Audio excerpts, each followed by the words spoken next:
ओडिआईमा के भइरहेछ क्या नेपाललाई के भइरहेछ युएमा भइरहेको यो सिडब्ल्युसी लिग 2मा लगातार 3वटा हार्दै गर्न पुग्यो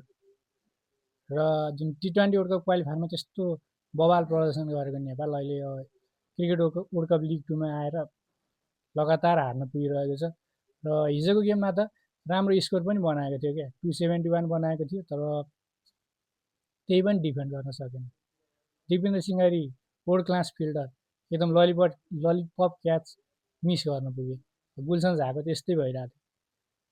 क्याच मिस गर्न पुग्यो त्यो क्याच लिएको भए पनि सायद नेपालको पक्षमा खेला हुन सक्थ्यो होला तर त्यो पनि हुन सकेन र ओडिआईमा अझ मेहनत गर्नुपर्ने देखिरहेछ अब कता ल्याग गरिरहेछ के भइरहेछ भन्ने नि थाहा छैन अब ब्याटिङ त हिजो ठिकठाकै थियो लास्टमा करण केसीले एकदम राम्रो फिनिस गर्यो त्यही हुनाले 271सम्म पुग्न सक्यो दिपेन्द्र सिंहले पनि राम्रो खेल्यो बिचमा सानो पार्टनरसिप पनि भइरहेको थियो तर बलिङ फेरि के भयो नेपालको ब्याटिङ राम्रो हुँदा बलिङ चल्दैन बलिङ चल्दा ब्याटिङ चल्दैन ओडिआईमा के भइरहेछ अझै मेहनत गर्नुपर्ने देखिन्छ हिजोको गेममा 271 रन बनाएको थियो नेपालले डिफेन्ड गर्न सकेन र अब अझ आउने म्याचहरूमा राम्रो गर्छ भन्ने आशा हामी सबैले राख्छौँ तर ओडिआई स्ट्याटस जान्छ ओडिआई स्ट्याटस जान्छ भनिरहेको छ